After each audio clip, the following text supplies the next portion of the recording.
time for the best coverage of the top stories in sport. The Sports Wrap with Jason Page starts now. Great to have you with us on this Thursday edition of the show. A lot to do over the next 60 minutes. Kavitha Davidson will drop by in something to consider today. Body image and the Olympics. We'll talk about that with her. She wrote a column for MSNBC.com. Colleague of mine there. We'll also be joined by Robert Littal, Black Sports Online, our weekly spot with him, talking about the top stories of the week. I reckon there will be some Olympic conversation there. We'll get to some Aaron Rodgers, Jets-related news coming up in 10 minutes. Some baseball on the back end of the show as well in odds and ends. But we do start things out in the Olympics, and my man Sam Yarnell is here. USA beats South Sudan. Hope you listened to Jason Page. We told you to take South Sudan with the points. Easy cover. Thank you very much. Hope you came along for the ride on that. Just saying. Bad beat on the over. Yes, it was a bad beat on the over. But we treasure and covet the wins, and we mourn the losses. That's the way we do this, you know. We gave out plus money, US minus 9.5 in the first quarter. That one was easy. But yeah, incredibly surprising to see South Sudan outscore the US by 2 in the second half of this game.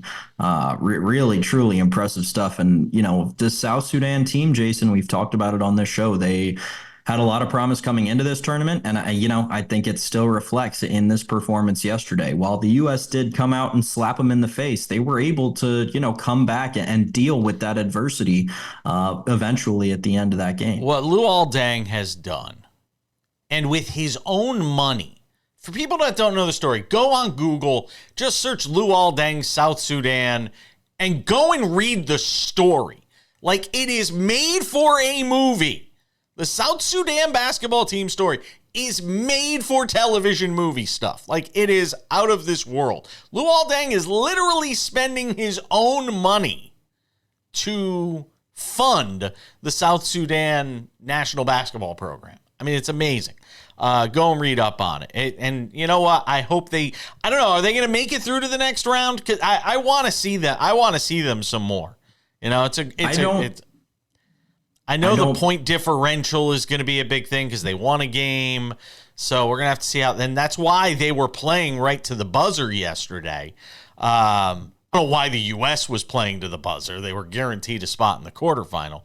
But South Sudan was playing to the buzzer because the point differential obviously matters so much.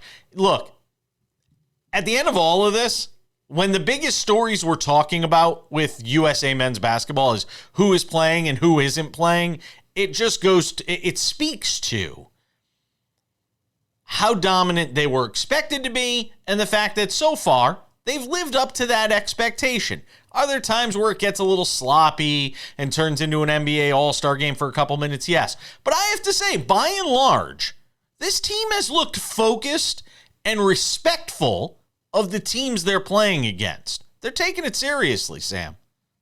No, you're exactly right. Just quickly back to the South Sudan thing to make the knockout stage. It all comes down to their Saturday game against Serbia. Those two teams are literally going to be playing for a spot in the knockout stages. And the winner will make it and the loser will not. So that's where we're at with that, unless somehow Puerto Rico beats the United States, which I don't think anyone sees coming. They've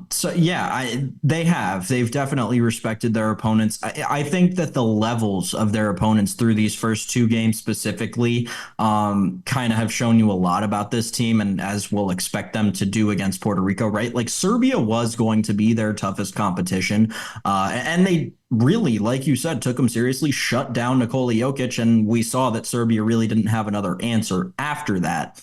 In the South Sudanese game, or in the game against South Sudan, I should say, they shut down Carlik Jones. They didn't let Carlik Jones have the same kind of game he did when he posted a triple-double in their exhibition game that the U.S. only won by 1 point. Now, as we look forward to Puerto Rico, I think a lot of people would agree that it is probably the weakest team in the group. That would only be further emphasized by the fact that they've lost to both South Sudan and Serbia. The U.S. should cruise to a perfect record in the group stage, but like you said, if they stop doing what they're doing and taking these teams seriously, then yeah, they'll run into problems. It is pretty amazing that we've reached a point where even with an Olympic dream team sort of thing, which this team, has sort of been billed as the newest, iteration of a dream team, that even in that scenario, Steve Kerr can't just roll the balls out on the court and put guys out. Like, he sat Joel Embiid and he made it clear why. He's like, South Sudan can get up and down the floor. They're fast. Joel Embiid kind of lumbers up and down the floor. We want to be in a position where we can run and get up and down the floor, which is why Joel Embiid didn't play. Steve Kerr has already made it clear who's going to start the game on Friday against Puerto Rico. It'll be LeBron James, Steph Curry, Devin Booker, Drew Holiday, and Embiid. So that's what you're going to get against Puerto Rico on Friday. What's the line on that game? Do we have a line on that game yet? I'm sure it's out there. I'll pull it up. I'll pull it up. Yeah, you'd expect. I mean, Jason Tatum will get a lot of run in this game. 32 and a half, 188. Probably would lay it with the U.S., but Jason Tatum will get a lot of run in this game. They'll let the guys at the end of the bench on this team play the majority of minutes in this game. I would be surprised if you saw LeBron rack up more than like 10 minutes in this game all told. That's where I'm at with the Puerto Rico game. The U.S. will cruise. I'd lay the 32 and a half, whatever it is. I'd lay it in the... Too much. It's the knockout stage. Lay it in the second quarter. I think that the U.S. will, and they've shown us through these first two games, that they really do like the second quarter of these games. So that's where I would probably look to attack that from a betting perspective. But, we got a couple of days to think about it still. No. 32 and a half is too much, man. It just screams backdoor cover. Because now you're not talking about playing and worrying about points. You're in the knockout stage. So if you get up big, you could cruise and you could sit guys. But again, even if you're sitting guys, you are replacing them with other NBA All-Stars that are then playing against Puerto Rico. But I was impressed with what I saw out of the U.S. yesterday. I watched a major chunk of that game, and I was impressed with the fact that, they learned lessons. It wasn't, again, you have to appreciate basketball globally and how good the game is around the world. And this team, this U.S. team, they're not in Paris for a joyride. They're there to win gold. And thus far, through that knockout stage, or through the group stage rather, have played really well. We'll see how they do against Puerto Rico in the quarterfinals. All right. Or it's not the quarterfinals, but we'll talk about that later. We're coming back. I'd like to say this is the first time, but there have been others. How many? Who can keep track? You think this is a joke? Darling, we need answers, and you're gonna give them to us. Tell us again. My car broke down. I brought it here. I got stuck paying an expensive repair bill. So it's true. How much, darling? $2,300. $2,300. What was I supposed to do? My transmission was shot. You pick up your phone and you call CarShield before the car breaks down. Plans through CarShield cover up to 5,000 parts and systems in your car. That's right. A plan through CarShield could save you on some criminally high auto repairs, especially if your car is out of warranty. So, call CarShield, America's #1 auto protection company, before a breakdown and save yourself from getting stuck in car repair jail. Let me guess. You hate saving money. Who hates saving money? Apparently you do. All you had to do was call CarShield. And you could have protected yourself against expensive repairs. Yeah, and then my price will go up the minute I file a claim. Shut up! CarShield has the price locked in. For as long as you cover your car. I guess I should have called CarShield? It's about time you said something that made sense. Now you know what you need to do next time. Bet he'll call CarShield now.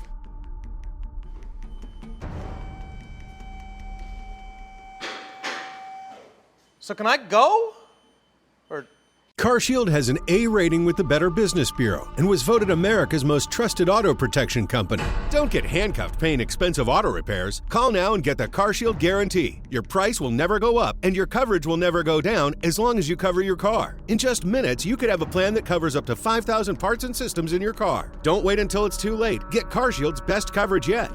Call 800-722-6574. Attention families with a loved one in a nursing home. If your loved one has suffered from bed sores, falls, broken bones, dehydration, or even death, you may be entitled to a substantial settlement. If you have a loved one who is injured in a nursing home, we will find out what happened. State violations are found against nursing homes every day. You have a limited time to file your claim, so don't wait. Call 800-398-5999 and speak with one of our attorneys. The call is confidential and free. We continue with this Thursday edition of the show. In 10 minutes, Robert Littal drops by to talk about some of the top sports stories of the week.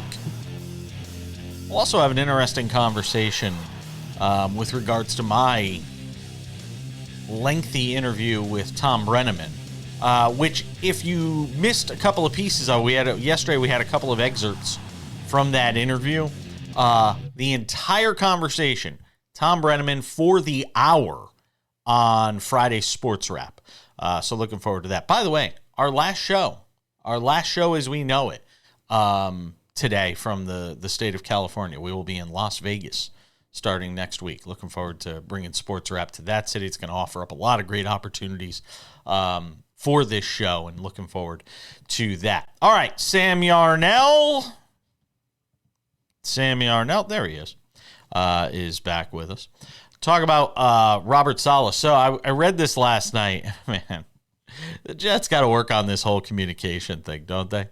So you have Robert Saleh, the head coach of the Jets, telling the press that Aaron Rodgers not going to play in the preseason. Now, we could talk about that and the good and bad of that. And I don't necessarily have a huge hot take on that one way or the other. But it is notable that Aaron Rodgers then came back after being told this and said to the media, news to me, as if Robert Saleh had not told Aaron Rodgers he wasn't going to be playing at all during this preseason. Sam, we know you're a big Robert Saleh fan. I give you carte blanche. If we need any more reason to fire this guy, Woody Johnson, I don't know what we're doing here. I can't comprehend it at this point with the New York Jets. They're a disaster in every sense of the word.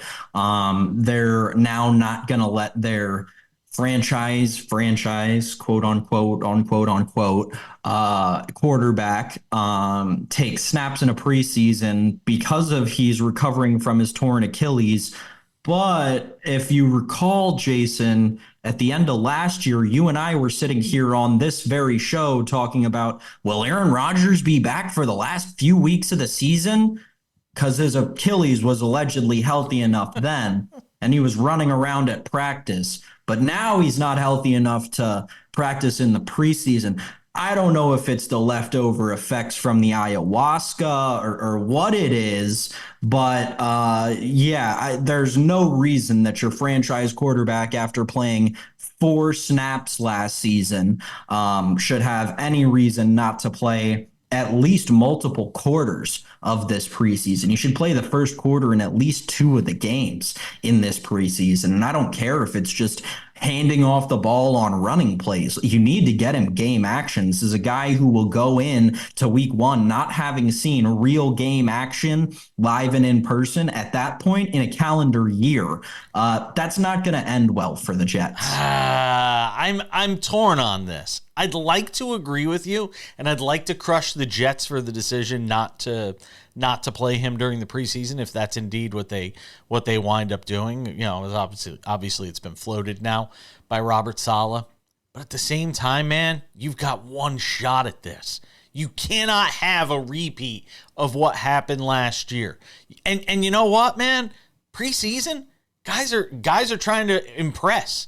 Guys are trying to prove something. You put him out there and he winds up getting hurt by some, guy who's trying to make a lunging tackle or something, or grabs onto his leg.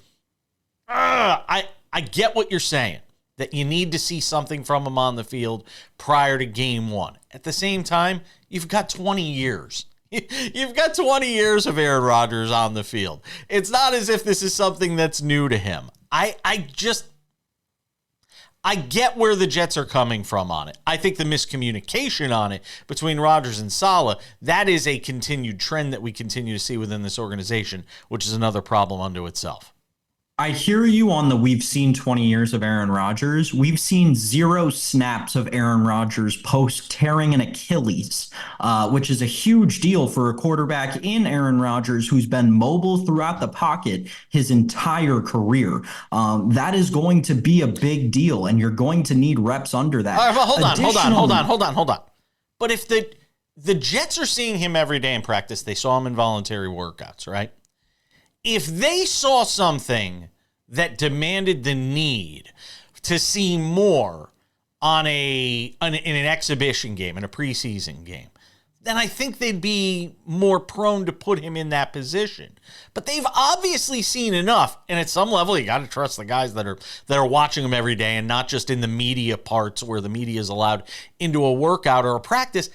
At some point, you got to trust them. And if they wind up being wrong and this thing goes terribly wrong, they're all going to be gone anyway. So to me, I don't have a problem with it. I just don't. So that's the other part to me, is you said the important part at the end. If they do all this and they wind up being wrong, they're going to be gone anyway. In the other scenario, and this is a weird hypothetical, but in the other scenario that you mentioned, where Rodgers plays in the preseason and he gets injured, right? It's a weird thing to think about, I know, but just bear with me. He plays in the preseason, gets re-injured. The narrative then does not become, oh my gosh, Robert Saleh, why are you playing him in the first quarter of a preseason game when he hasn't played in nearly a year? That is natural and expected. The narrative then becomes Aaron Rodgers is just too old and can't hold up anymore. I disagree. I disagree. I think you know better than that. You know New York. You know the armchair quarterbacks. The vultures will be out there saying, what happened last season? I get it. I'm just saying, to suggest that Saleh and the Jets will get a pass if he plays in the preseason and gets hurt, they're not. They're not getting a pass. I lived in that market. I've hosted sports radio in that market. They're not getting a pass from the fan base or from the media in that market if they play him. And there is to some degree a damned if you do, damned if you don't in this. And they're going with the option that guarantees Aaron Rodgers will be ready to play in week 1.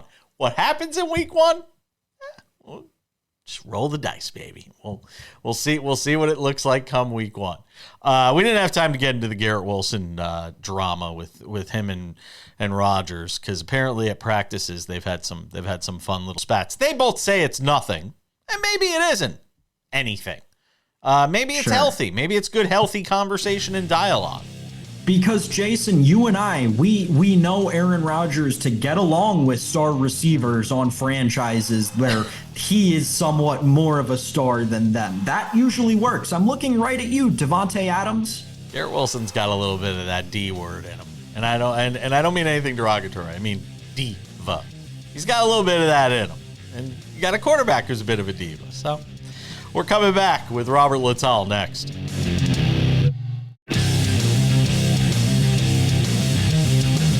All right, we keep it moving on this Thursday edition of the show. Kavitha Davidson, my friend, sports journalist and author, coming up in about 20 minutes. Talk about her column that she put up on MSNBC yesterday, I believe. Talking about body image, how the Olympics has kind of brought that out. But let's spend some time with our good friend Robert Littal. If it's a day ending in Y, there's always a chance you'll see him. And he hangs out with us on the program, founder of Black Sports Online, talking with us about a myriad of topics from this week, including the Olympic Games, which I assume, like you and many of us, have been watching. What has stood out to you the most over the first week of the Games, Robert? The most thing that stood out to me was that Red Zone channel that they have, the Gold Zone, with Andrew Siciliano and Chris Hansen. Man, I love that, to be able to see all the different sports, because to me, the Olympics, a lot of people, they want to watch basketball, gymnastics, the track and field. I love the Olympics because I can watch stuff like table tennis and fencing and judo and handball and artistic gymnastics where they throw the ball up in the air and catch it with their feet. You're really watching that? Wait a second. You're really watching those things? You're watching judo? I love it. They have a judo quad box. If Peacock is getting my money this month, because I'm loving it, because I can go to the oddest. They got the skeet shooting.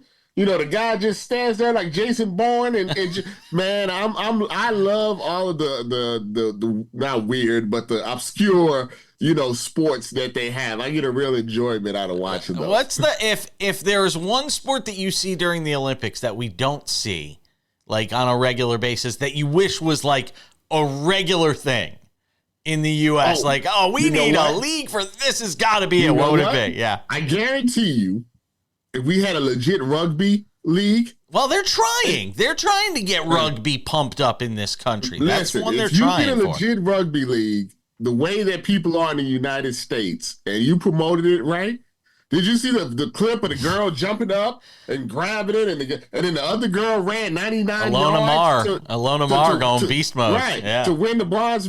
Man, I'm telling you, they had a legitimate rugby league and had some real personalities, because you got to be a tough young lady or a tough man to play rugby. I think people will love it here. Yeah. Here's the problem. We have no room. The inn is full. We are already dispersed across so many different things. It's hard, and you know this, working in media. You know how hard it is. I know how hard it is to get eyeballs. I mean, where are you putting it? What's it competing against? That's part of the problem. All these things wind up cannibalizing each other in terms of eyeballs. What have you made of the men's Olympic basketball team so far? I mean, it's what you expected. When they're locked in, it's not playing around.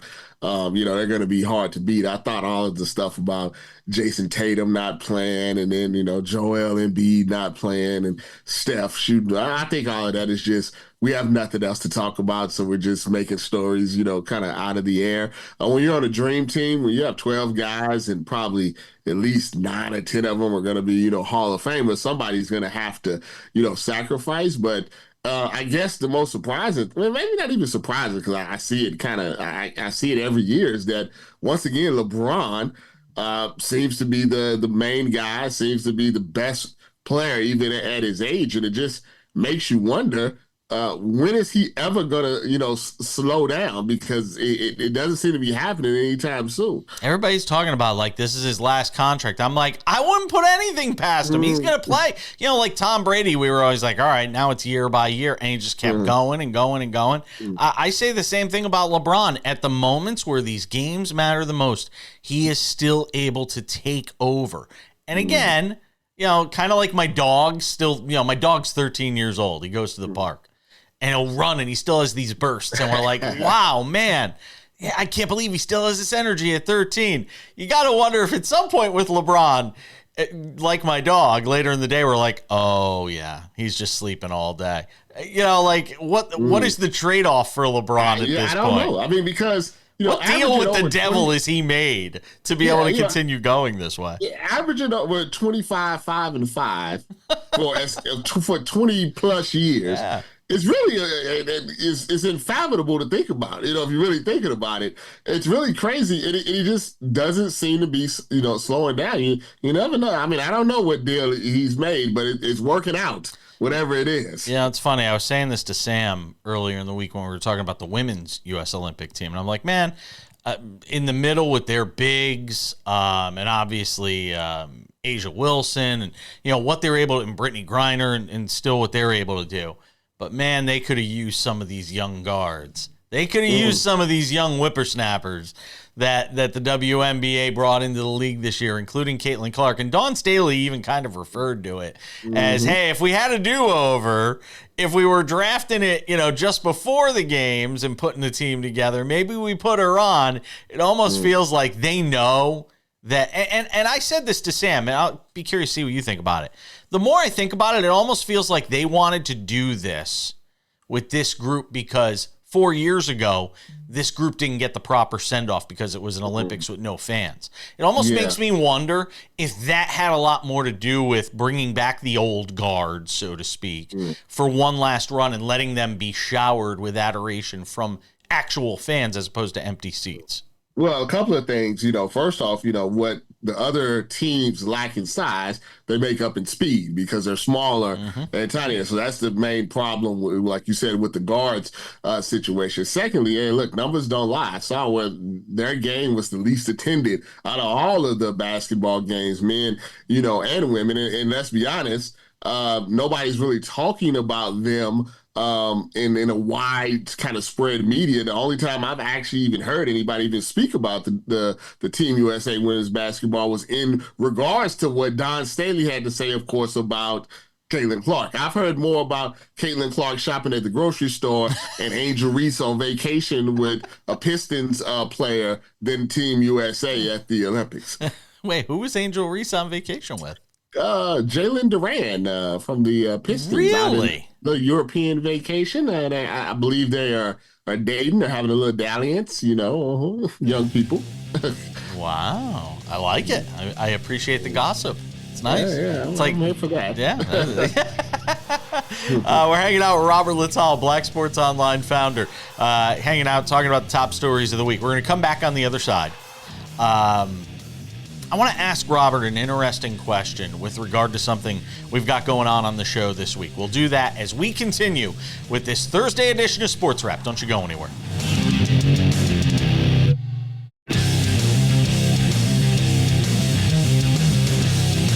Coming up in 10 minutes, something to consider, and a special guest for something to consider today. Our friend Kavitha Davidson will drop by.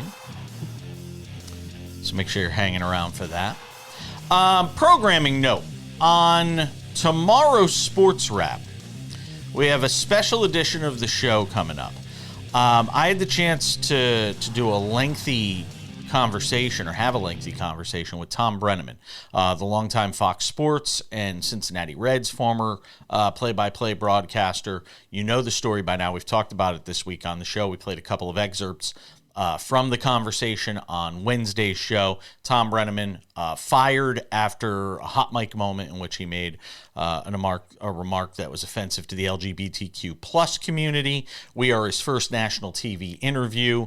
The full conversation, the entire hour with Tom Brenneman on the Friday edition of Sports Wrap, which brings me back to Robert Littal of Black Sports Online, their founder, joins us every week on the show to talk about the top stories. And as I was thinking about it, having you on today, I said, well, Tom Brenneman is fortunate because most people don't come through the other side of something the likes of which he went through, where, he had this hot mic moment. And Tom Brenneman, to his credit, says, hey, it's nobody else to blame. It's not an engineer. I said it. I have to own it. I have to live with it.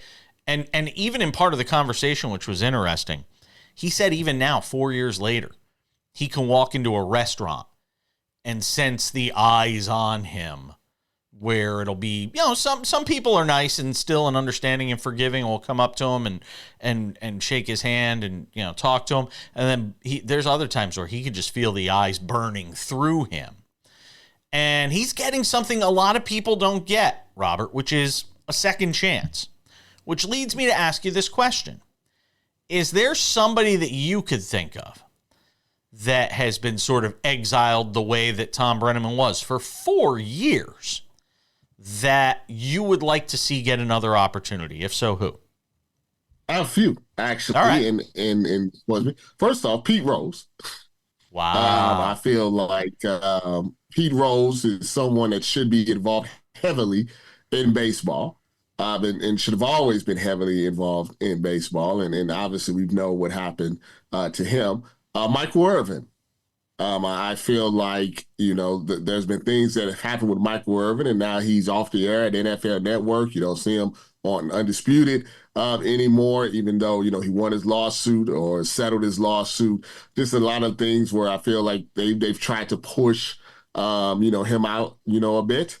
Also, if you go to the entertainment world, Jonathan Majors has been in the news lately. Lost his gig as Kang the Conqueror over a situation that people have heavily debated. I will say this about Tom Brenneman. I find it when we're dealing with hot mics and things of that nature, judgment for something like that, to me, people that judge that, I find those people to be hypocrites. Because let's be honest, when the mic's not on, we all say certain things in private to other people that we would never say in public. And that's a fact. No, anybody that tells you otherwise is a lie. When me and my wife talk about a myriad of topics every single day, and I'll be honest with you, we're not politically correct when we speak about, certain topics, but I would not come on here and maybe say those things. But maybe I would say some things to you off air, how I'm feeling, because you're my friend. And if the mic was on and you just happen to record, to me, it would be hypocritical for me to say, well, Tom Brady should never work, again in sports. So I feel like for what's supposed to be, what we tell people is a forgiving society, we're very, very hypocritical about people making mistakes when, all of us has made certain mistakes. You can't go through a career. I don't care how great you are. You can't go through a 20, 30-year career without making some, bonehead mistake that you hope to be forgiven for. And in the case of Tom Brenneman, he used the F word, which rhymes with rag, and you can figure out what it is. And people are like, oh, well, that makes somebody homophobic. Can you imagine the words that all of these words sort of live up here? Some of us are exposed to them more than others. It's no wonder that something like that could slip out in a moment. I don't think it makes Tom Brenneman homophobic. It does make you wonder, why it came out at that moment and all of that, but I refuse to believe that one word should simply define a person. Yeah, and like I said, we were supposed to be a society that's forgiving and understanding. And I think when something like that happens, you have to look at someone's, history. So, he's been in the business and others who have made certain mistakes. Yep. Now, if this is something where 10 people come out and be like, yeah. Oh, I heard him say it all the time. Yeah. This is not new. I figured it would happen sooner or later. He's always saying it. See, to me, that's different because I always look at this when people make mistakes like this. Yeah. Is when anytime someone gets in that type of trouble, what happens in the year following? Yeah. Because think about Diddy, right? Yeah. One person came out, and then 50 people came out after, right? Yep. So normally when someone does something and there's a pattern or they're not really a good person, some more stuff is going to come out. You know what I mean? Right. It's like all these people. But if somebody says something and then a year passes and nothing happens, meaning nobody stepped up, nobody tried to take advantage of the situation by quote unquote exposing him anymore. Yes. That normally leads me to believe that it was a slip, a Freudian slip. Somebody just had something in his head. He obviously was upset about something. Right. And he took it out, in that form. Robert Littal, Black Sports Online founder. Always appreciate it. Enjoy the judo and rugby and all that good stuff. I'll talk to you soon. Fence is really good. We'll see you later. Replays.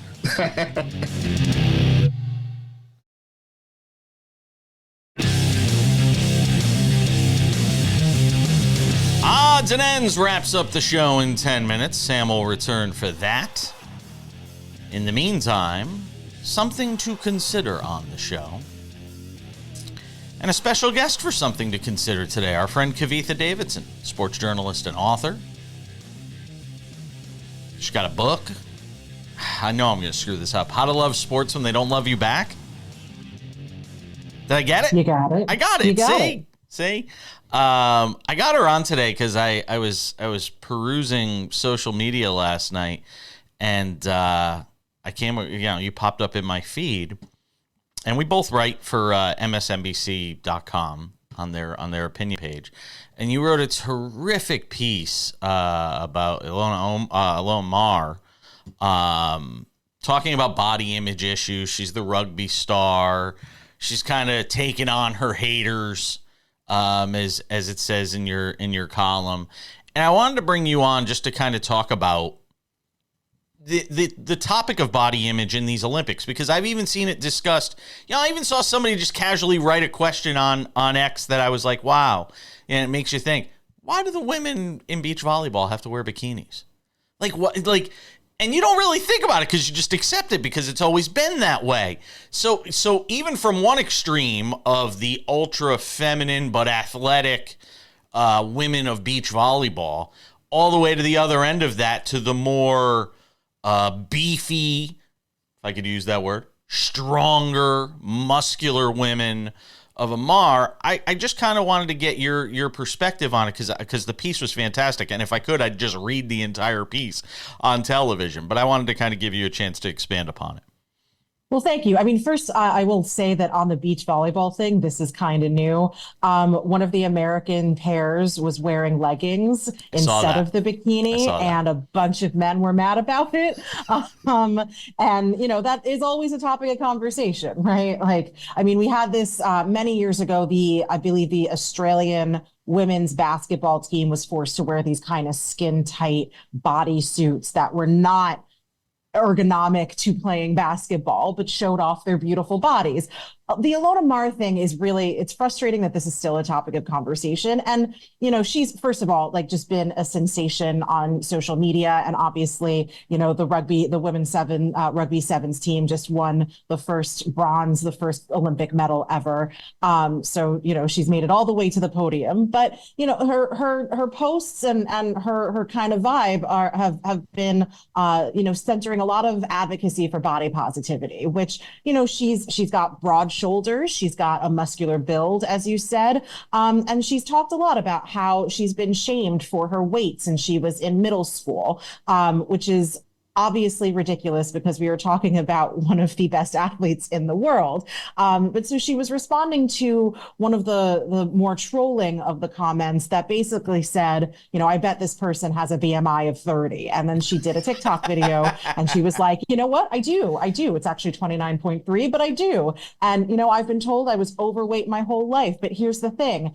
BMI, first of all, we know this by now, that BMI is not a particularly useful calculation to measure health, particularly for athletes, because it's a very simple formula that just kind of takes into account height and weight and not things like bone density and muscle mass. And, Ilona Maher said, listen, I am 5'10" and I weigh 200 pounds.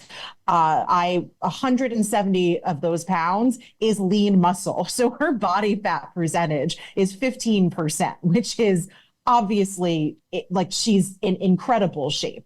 But it's really frustrating that we are still having these conversations, and it happens to the detriment of women athletes more just because of, notions about what feminine bodies are supposed to look like. But we have dealt with this with men as well. I wrote in the piece that, I remember when ESPN, the magazine's The Body Issue, RIP, was coming out. There was a year, I think 2014, when Prince Fielder was on the cover, and Prince Fielder, being a huskier lad, doesn't look like what a lot of other male athletes look like. So this in no way is limited to women, but women obviously get it to a higher degree, and Ilona Maher is clapping back at it.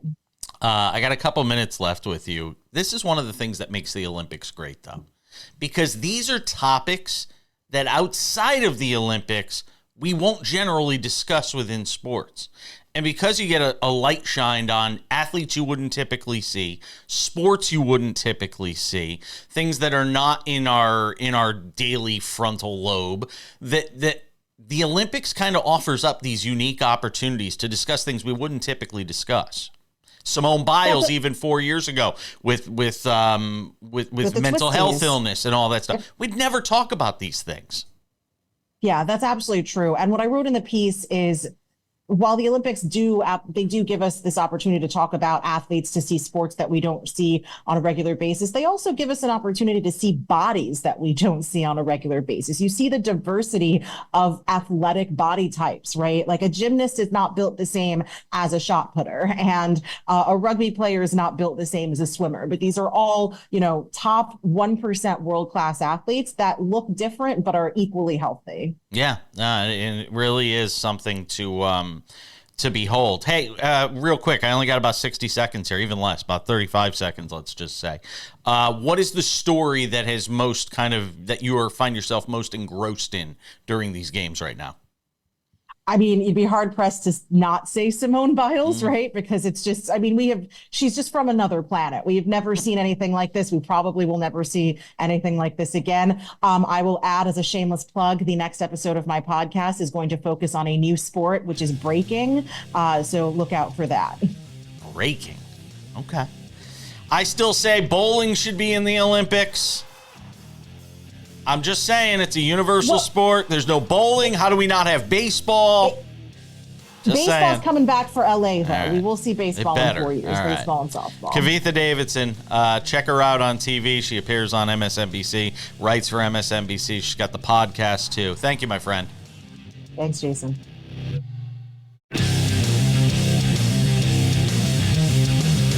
All right, just about time to put the wraps on this baby. By the way, forgot to mention it when I was talking to her and promote it for her.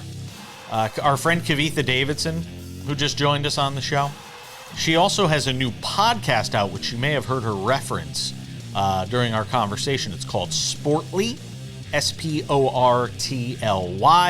Go and check it out. Love me some Kavitha Davidson. She does a terrific job every time she comes on the show with us. Read her new column over on MSNBC as well about body image and the Olympics. Speaking of podcasts, we have one of our own. It's called Sports Wrap with Jason Page podcast. It's available every day wherever you get your podcasts. You can watch it on Spotify, Google Play, Apple Podcasts, TuneIn, iHeartRadio as well.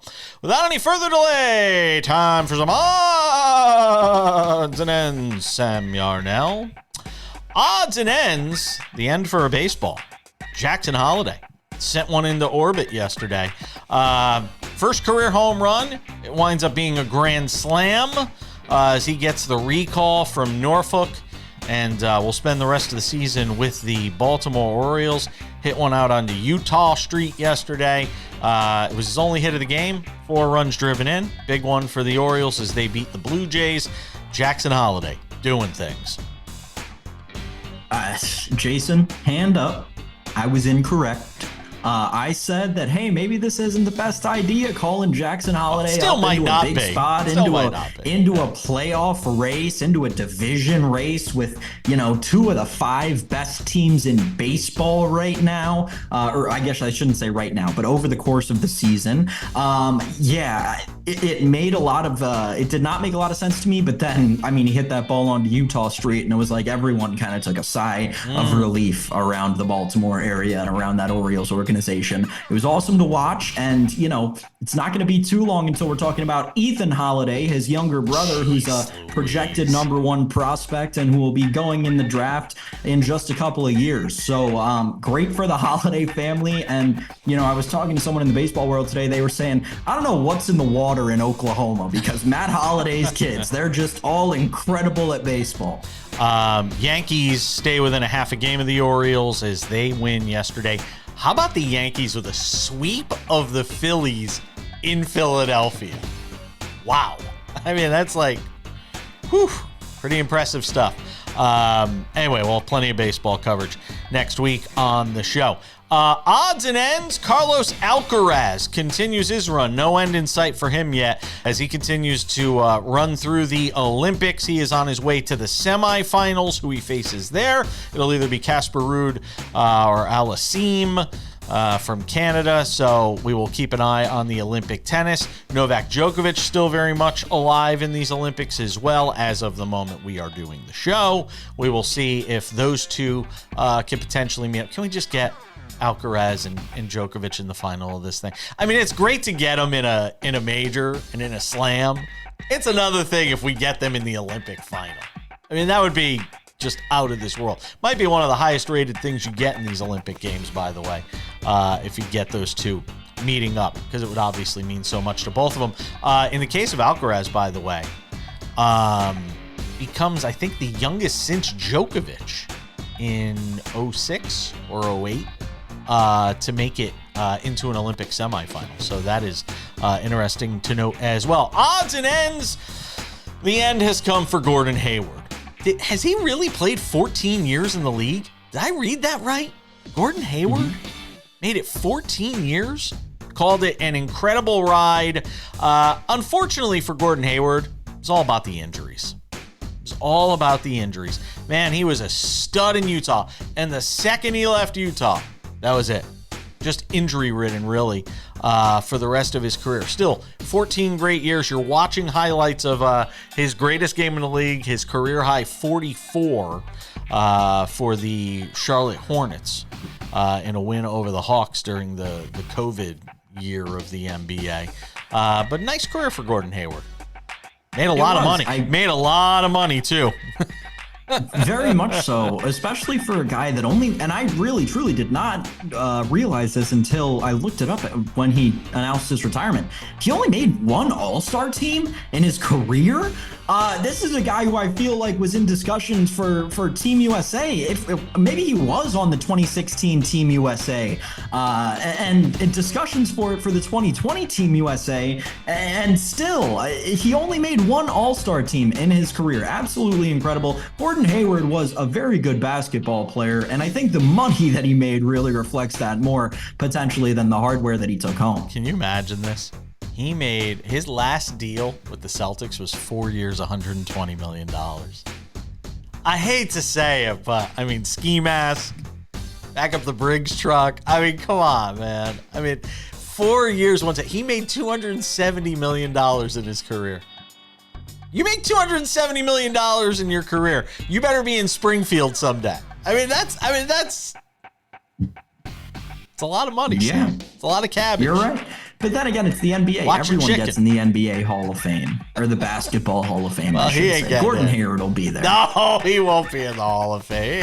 He made one All-Star team. He ain't ever going to the Hall of Fame. But that's crazy. I mean, his last deal was for $250 million. Good money if you can get it, man. It's good money if you can get it. Raise your kids to play basketball. It's where the money is. We're not getting that kind of money. That's odds and ends.